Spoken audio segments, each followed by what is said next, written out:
Punch ബ്രേക്കിൽ ഇന്ന് നമ്മൾ ചോള ഭട്ടൂരയാണ് ഉണ്ടാക്കാൻ പോകുന്നത്. അപ്പം നമുക്ക് നോക്കാം. ചന്ന മസാലയ്ക്ക് നമ്മൾ 1 കപ്പ് നികന്ന്, നിറച്ച് വേണ്ട, നികന്ന് കടല, വെള്ളക്കടല തലേന്ന് വൈകിട്ട് കുതിരാനായിട്ട് ഇട്ട് വെക്കുക. അപ്പോൾ കുതിർന്ന വെള്ളക്കടലയാണ് കണ്ടോ കണ്ടോ. ഇതിനെ നമ്മൾ പ്രഷർ കുക്കറിലിട്ട് വേവിക്കാൻ പോവാണ്. കടലയ്ക്ക് നല്ല വേവുണ്ട്. ആദ്യത്തെ വിസിൽ വന്നതിന് ശേഷം 15 മിനിറ്റ് തീ കുറച്ചിട്ട് വെന്താലേ കടലയാവത്തുള്ളൂ. അപ്പം നമുക്കത് തുടങ്ങാം. ഒരു 3-4 പ്രാവശ്യം കഴുകണം കേട്ടോ. കഴുകിയെടുക്കുകയാണ്. അപ്പം നോക്കിക്ക്, 15 മിനിറ്റ് തീ കുറച്ച് നമ്മൾ ഇടുന്നതുകൊണ്ട് ഇച്ചിരി വെള്ളം കൂട്ടി 2 കപ്പ് വെള്ളം ഞാൻ ഒഴിച്ചിട്ടുണ്ട്. നികന്ന് ഇച്ചിരൂടെ വെള്ളം വേണം കേട്ടോ. അപ്പം ഭട്ടൂരയ്ക്ക് മൈദ 2 കപ്പ് നിറച്ചാണേ. 2 കപ്പ് മൈദ എടുത്ത് ഞാൻ നടുവിലോട്ടൊരു കുഴി ഒഴിച്ചു. ഈ മൈദക്കകത്ത് ഭട്ടൂരയ്ക്ക് എല്ലാ നല്ല സാധനങ്ങളും ചേരുന്നുണ്ട്.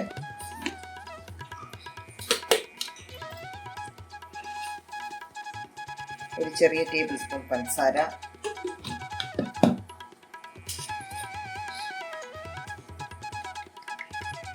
ഉപ്പ് ആവശ്യത്തിന്,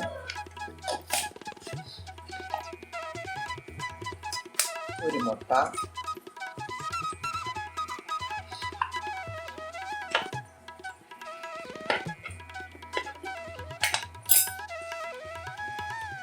നെയ്യ് ഒരു നിറച്ചാവാത്തോണ്ട് ഞാൻ എടുത്താണ് 1.5 ടീസ്പൂണോളം നെയ്യ്,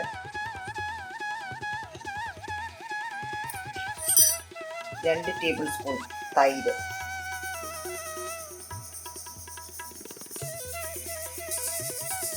അര ടീസ്പൂൺ ബേക്കിംഗ് പൗഡർ. ഇവയെല്ലാം ഒന്ന് കുഴച്ച് നടുവീന്ന് കുഴച്ച് തുടങ്ങണേ. നമുക്ക് നല്ലൊരു ബാറ്റർ ഉണ്ടാകും.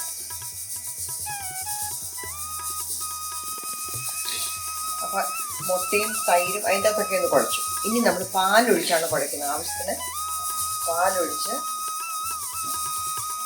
കുഴയ്ക്കുക.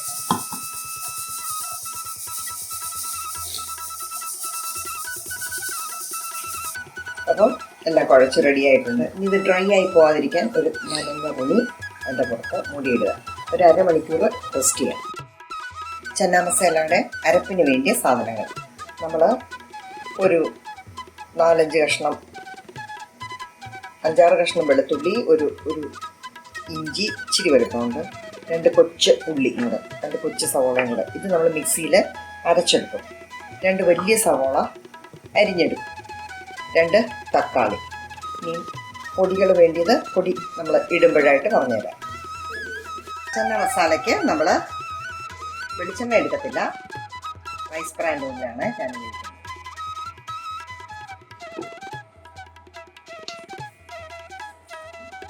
കടുകല്ല, ജീരകമാണ്. 1 ടീസ്പൂൺ ജീരകം ഇട്ട്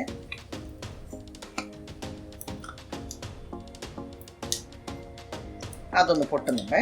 അത് പൊട്ടുമ്പോഴത്തേന് നമ്മൾ ഇഞ്ചി വെളുത്തുള്ളി പേസ്റ്റ്, ഇഞ്ചി വെളുത്തുള്ളി ഒരു കൊച്ചു സവോളയും കൂടെ എടുത്ത് വെച്ചിരുന്നില്ലേ, അത് മിക്സിയിലൊന്ന് അടിച്ചതാണ്.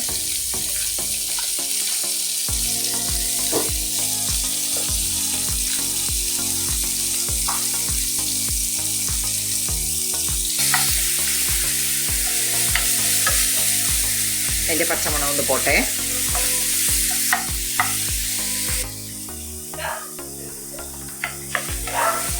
പച്ചമണം ഒന്ന് പോയിട്ടുണ്ട്. അതിലേക്ക് നമ്മൾ സവോള ഇടണേ. 2 വലിയ സവോള അരിഞ്ഞു വെച്ചത് അതൊന്ന് വഴലട്ടെ. ഇച്ചിരി ഉപ്പിട്ട് കൊടുക്കുവാണേ. പിന്നെ നമുക്ക് അവസാനം ഉപ്പ് നോക്കിയിട്ട് ചേർത്താൽ മതി. ഇപ്പം ഞാനൊരു അര ടീസ്പൂൺ ഉപ്പേ ചേർത്തുള്ളൂ. ഇനി ഇതിലേക്ക് പൊടികൾ ഇച്ചിരി ഒന്ന് വഴന്നോട്ടെ.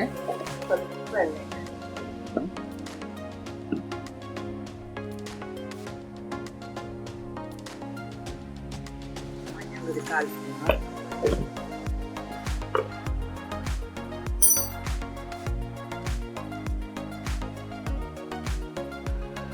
ടീസ്പൂൺ മുളക് പൊടിയെ 1/2 ടീസ്പൂൺ,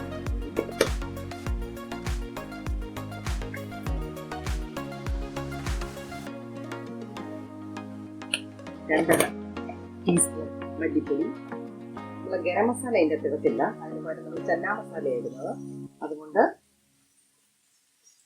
ഗരം മസാല എടുക്കില്ല. ബേക്കേഴ്സിൻ്റെ ചന്നാ മസാലയാണ്.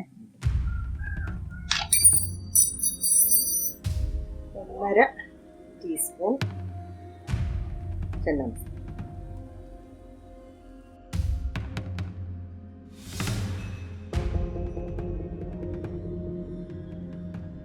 അപ്പം മസാലപ്പൊടികളെല്ലാം നന്നായിട്ട് വഴന്നിട്ടുണ്ട്.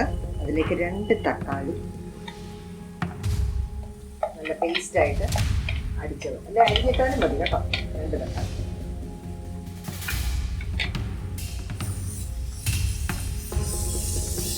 അതിൻ്റെ കൂടെ കസ്തൂരി മേത്തി 1 പിഞ്ച് നന്നായിട്ട് വഴന്ന് പച്ചമണമൊക്കെ മാറുമ്പോഴത്തേന് നമുക്ക് കടലക്കകത്ത് ചേർത്തിട്ട് ഒരു വിസിലൂടെ തരും. എന്നാല് കറി റെഡിയാണ്. ഓക്കെ. അപ്പം ഭട്ടൂരെല്ലാം ഉരുട്ടി നമ്മൾ പരത്തി. എനിക്കൊരു 10-15 ഭട്ടൂര കിട്ടിയേ, 2 കപ്പ് മൈദയില്. അപ്പൊ ഇന്ന് തന്നെ എൻ്റെ കൂടെ ഭട്ടൂരയ്ക്ക് എന്നെ സഹായിക്കുന്ന അമ്മുക്കുട്ടിയാണേ. അമ്മുക്കുട്ടിയെ ഹായ് പറ.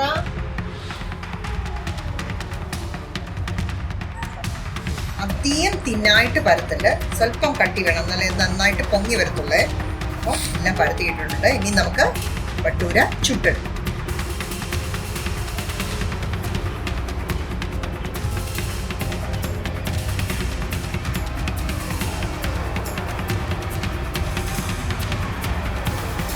ചൂടോടെ ഭട്ടൂര എല്ലാം റെഡി ആയിട്ടുണ്ട്.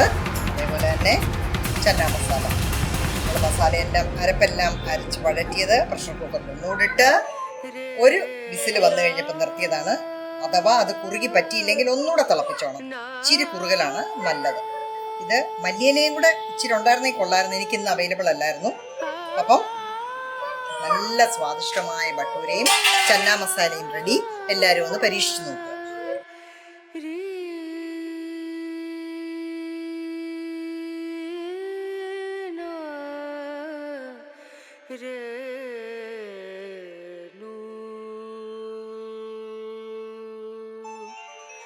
पिया को मना